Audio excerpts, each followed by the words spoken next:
আসলে সে যেহেতু স্বতন্ত্র প্রার্থী, তার সাথে আমার কথা হয়েছে। সে নিজের থেকে জানিয়েছে ভাই, তার ব্যাপারটা এরকম যে তার যে ম্যান্ডেট শিক্ষার্থীদের, তার যে উদ্দেশ্য, তার যে ইশতেহার, সেটি আমাদের সাথে মোটামুটি মিলে যায়।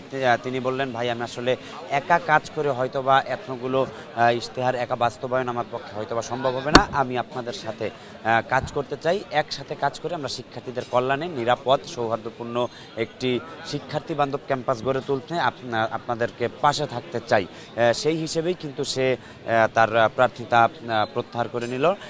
আপনারা জানবেন গতকালকেও দুজন স্বতন্ত্র প্রার্থী আমাদেরকে সমর্থন জানিয়েছেন, একজন ভিপি প্রার্থী আর একজন তথ্য ও গবেষণা সম্পাদক প্রার্থী।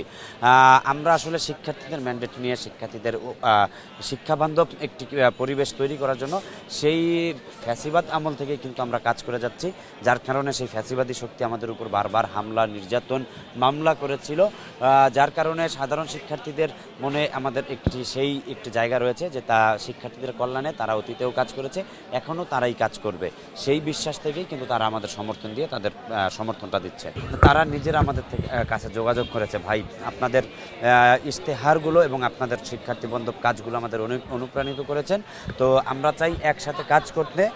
আমাদের সকলের উদ্দেশ্য হলো শিক্ষার্থী বান্ধব কাজ করা।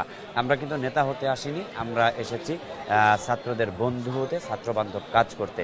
সেই হিসেবে তারা কিন্তু আমাদের সাথে সমর্থন জানিয়েছে। না না, আমি মনে করি ভাই 24 পরবর্তী সময়ে রাজনৈতিক চাপ প্রয়োগ করে একজন জেনজিকে দমানো সম্ভব না, তিনি নিজ থেকে এসেছেন।